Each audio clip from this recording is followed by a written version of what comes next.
เจ้าชีวิตของกัมพูชีจะเสด็จเยี่ยมยามสปป.ลาวอย่างเป็นทางการในโอกาสที่สองประเทศจะร่วมเฉลิมฉลองครบรอบ70 ปีของการสร้างตั้งสายสัมพันธ์ทางการทูตระหว่างลาวและกัมพูชี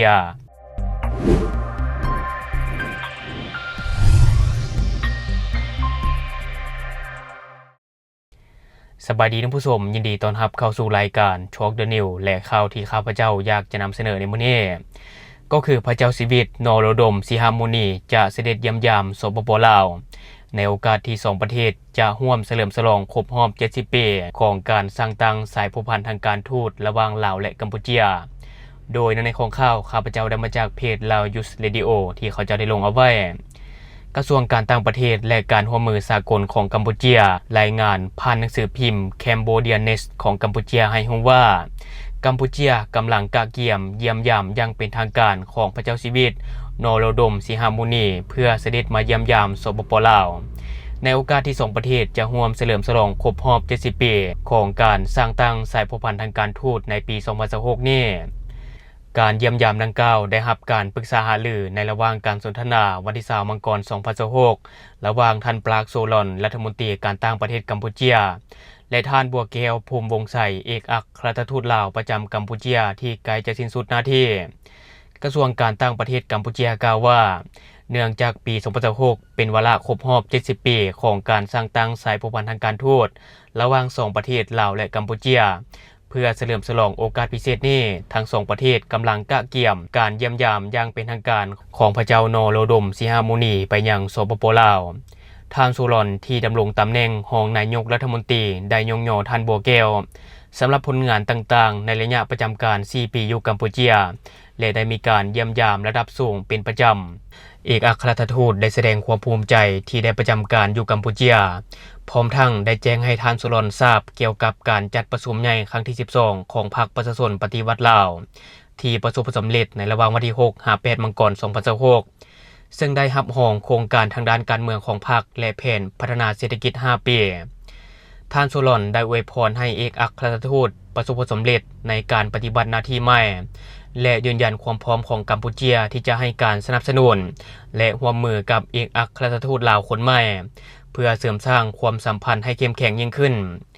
ซึ่งว่าลาวและกัมพูชีได้สร้างตั้งสายสัมพันธ์อย่างเป็นทางการในปี 1956 สายสัมพันธ์ได้ขยายตัวอย่างต่อเนื่องโดยได้รับการสนับสนุนจากการแลกเปลี่ยนการเยี่ยมยามระดับสูงเป็นประจำซึ่งในปี 2019 ทั้งสองประเทศได้ตกลงยกระดับความสัมพันธ์เป็นคู่ร่วมมือยุทธศาสตร์ที่สมบูรณ์แบบและยืนยงและในเดือนเมษายน 2024 ประธานประเทศลาวท่านทองดุลศรีสุฤทธิ์ได้เดินทางไปเยี่ยมยามกัมพูชีอย่างเป็นทางการนับว่าเป็นกาลโอกาสอันดีงามทางด้านความสัมพันธ์การทูตลาวและกัมพูชีที่มีมานานคนลาวทั่วประเทศก็รู้สึกปิติยินดีที่เจ้าชีวิตของกัมพูชีจะเสด็จเยือนลาวอย่างเป็นทางการเพราะมันยิ่งเป็นการกระชับความสัมพันธ์ให้แน่นแฟ้นยิ่งขึ้น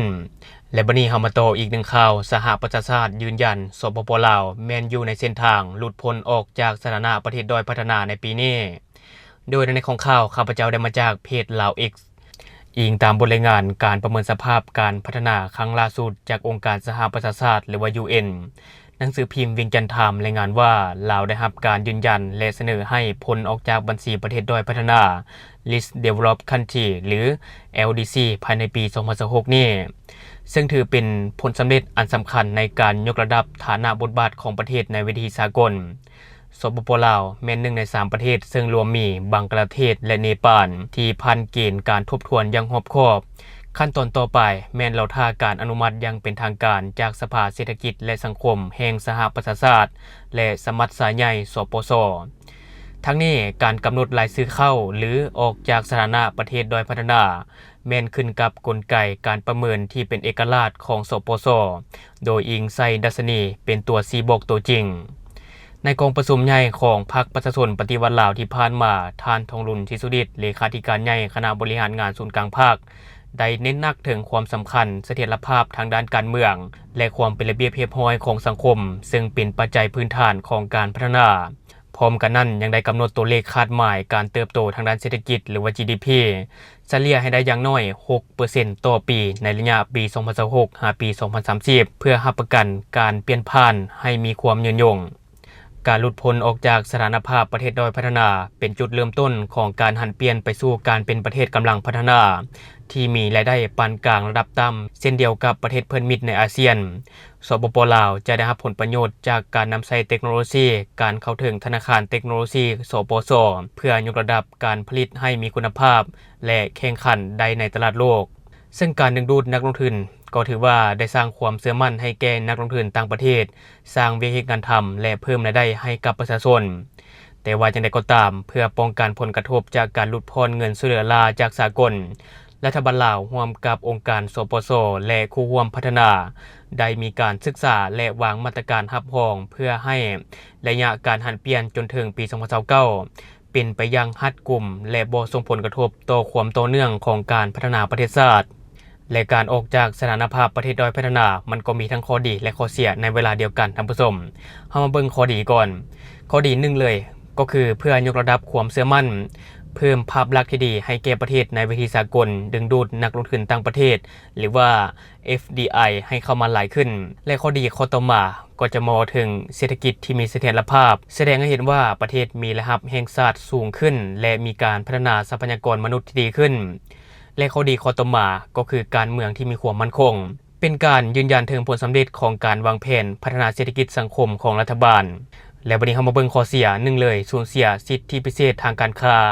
จะบ่ได้รับการยกเว้นภาษีค่าออกในบางรายการเช่น GSP จากยุโรปหรือสหรัฐอเมริกาเฮ็ดให้สินค้าลาวแพงขึ้นและแข่งขันได้ยากขึ้น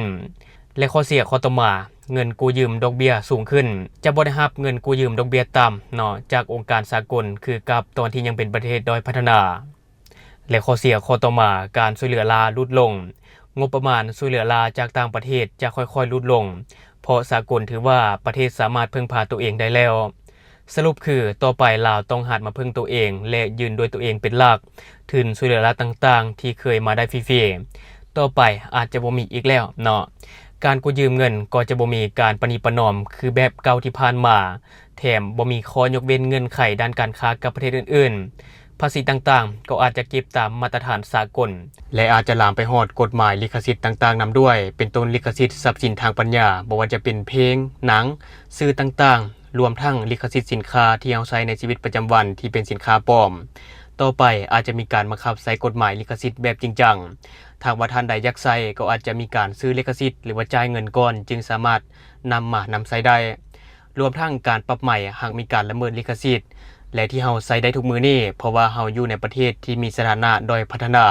ถ้าหากว่าเฮาหลุดพ้นออกจากสถานภาพประเทศด้อยพัฒนาแล้วต่อไปอาจจะมีกฎหมายตัวนี้เข้ามาเนาะและทั้งหมดก็คือสิ่งที่ข้าพเจ้าอยากจะนำเสนอในมื้อนี้สำหรับท่านผู้ชมคนใดที่เบิ่งคลิปของข้าพเจ้าอยู่ยังบ่ได้กดติดตามช่องยังบ่ได้กดกระดิ่งแจ้งเตือนก็อย่าลืมไปกดเพื่อเป็นกำลังใจให้ข้าพเจ้าได้ผลิตคลิปดีๆแบบนี้ออกมาเรื่อยๆหรือว่าท่านผู้ชมคนใดที่อยากตามนี้ติเตียนก็อย่าลืมฝากไว้ใต้คอมเมนต์ของเฮาแล้วเฮาจะเข้าไปอ่านแล้วก็ตอบแลกเปลี่ยนประสบการณ์นำกันอย่าลืมสนับสนุนกันโดยการกดติดตามช่องขอขอบใจ